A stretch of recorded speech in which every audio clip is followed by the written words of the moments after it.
Bismillahirrahmanirrahim. Assalamualaikum warahmatullahi wabarakatuh.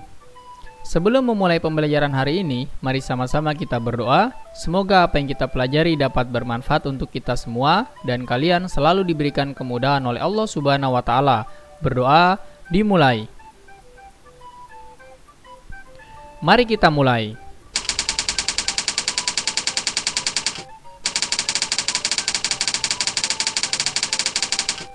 Tema 2, Persatuan dalam Perbedaan. Subtema 2, Bekerja sama mencapai tujuan. Pembelajaran ketiga.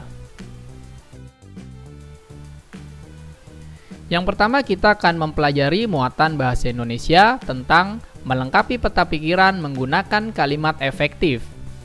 Saat membuat peta pikiran akan lebih baik jika kamu menggunakan kalimat efektif. Hal tersebut dapat meningkatkan kemampuanmu menulis sesuai dengan kaidah bahasa Indonesia yang baik dan benar. Bacalah teks tersebut, kemudian temukan informasi penting dalam bentuk peta pikiran menggunakan kalimat efektif saat menuliskan informasi tersebut. Palagan Ambarawa atau sebuah peristiwa perlawanan rakyat terhadap sekutu yang terjadi di Ambarawa, sebelah selatan Semarang, Jawa Tengah. Pada tanggal 20 Oktober 1945, tentara sekutu di bawah pimpinan Brigadir Bethel mendarat di Semarang dengan maksud mengurus tawanan perang dan tentara Jepang yang berada di Jawa Tengah. Kedatangan sekutu ini diboncengi oleh Nica. Kedatangan sekutu ini mulanya disambut baik, bahkan Gubernur Jawa Tengah, Mr. Wongsonegoro, menyepakati akan menyediakan bahan makanan dan keperluan lain bagi kelancaran tugas sekutu. Sedangkan sekutu berjanji tidak akan mengganggu kedaulatan Republik Indonesia. Ketika pasukan sekutu dan Nica telah sampai di Ambarawa dan Magelang untuk membebaskan para tawanan tentara Belanda, para tawanan tersebut malah dipersenjatai sehingga menimbulkan kemarahan pihak Indonesia. Insiden bersenjata timbul di kota Magelang, hingga terjadi pertempuran. Di Magelang, tentara sekutu bertindak sebagai penguasa yang mencoba melucuti tentara keamanan rakyat dan membuat kekacauan. TKR, Resimen Magelang, pimpinan Letkol M. Sarbini, membalas tindakan tersebut dengan mengepung tentara sekutu dari segala penjuru. Namun mereka selamat dari kehancuran berkat campur tangan Presiden Soekarno yang berhasil menenangkan suasana. Oke, pertanyaan pertama atau peta pikiran pertama bisa kita buat dari kata tanya di mana, yaitu di mana terjadinya Perang Ambarawa. Informasi dengan menggunakan kalimat efektifnya adalah Perang Ambarawa terjadi di Ambarawa, sebelah selatan Semarang, Jawa Tengah. Kemudian peta pikiran kata tanya yang kedua menggunakan kata tanya siapa. Siapa pimpinan sekutu yang mendarat di Semarang?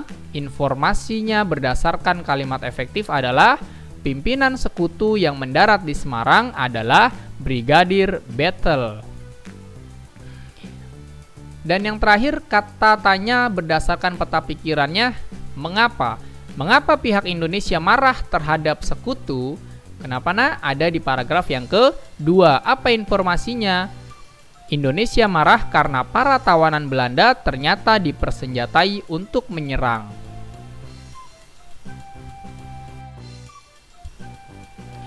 Berikutnya kita akan mempelajari muatan IPA tentang cara hewan beradaptasi terhadap kondisi lingkungan tertentu. Beberapa jenis hewan memiliki ciri khusus untuk beradaptasi terhadap kondisi lingkungan, seperti di gurun, kutub, laut, dan pertahanan diri dari pemangsa.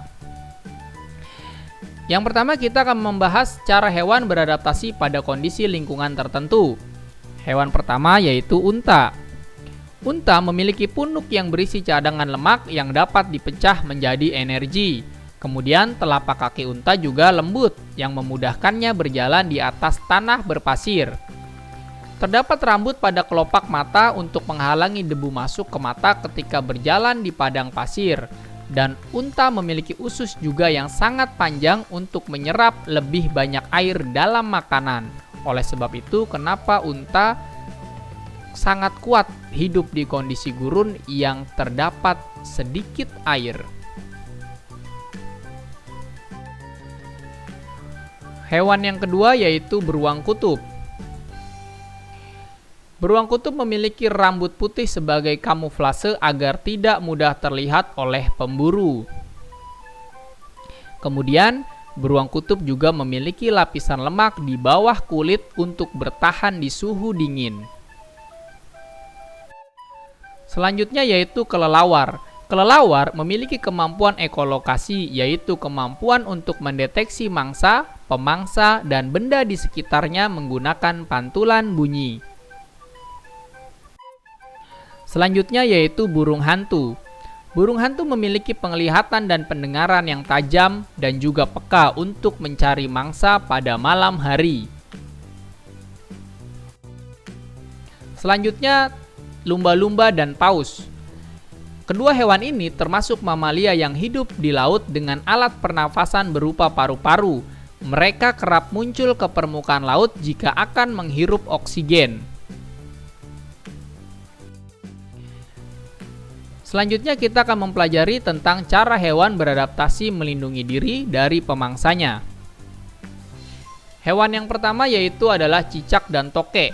Kedua hewan ini memiliki telapak kaki, perekat untuk merayap di dinding, dan kemampuan autotomi atau memutuskan ekor untuk mengelabui pemangsa. Yang kedua yaitu hewan bunglon.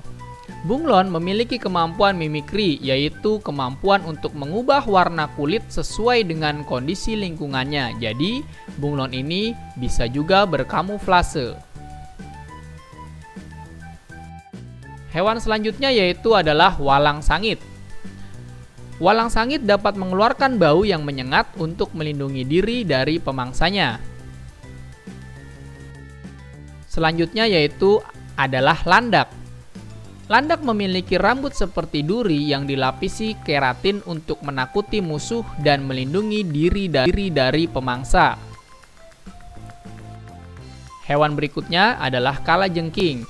Kalajengking memiliki sengat beracun di bagian ekor untuk menyerang musuhnya ketika kondisi sedang terancam.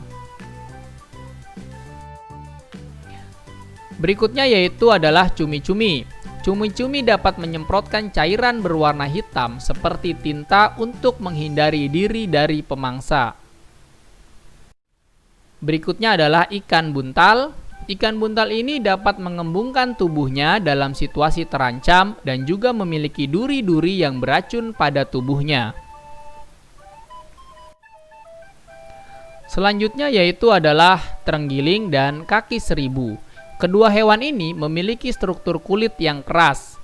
Dalam situasi terancam, mereka menggulungkan diri sehingga pemangsa sulit untuk memangsanya.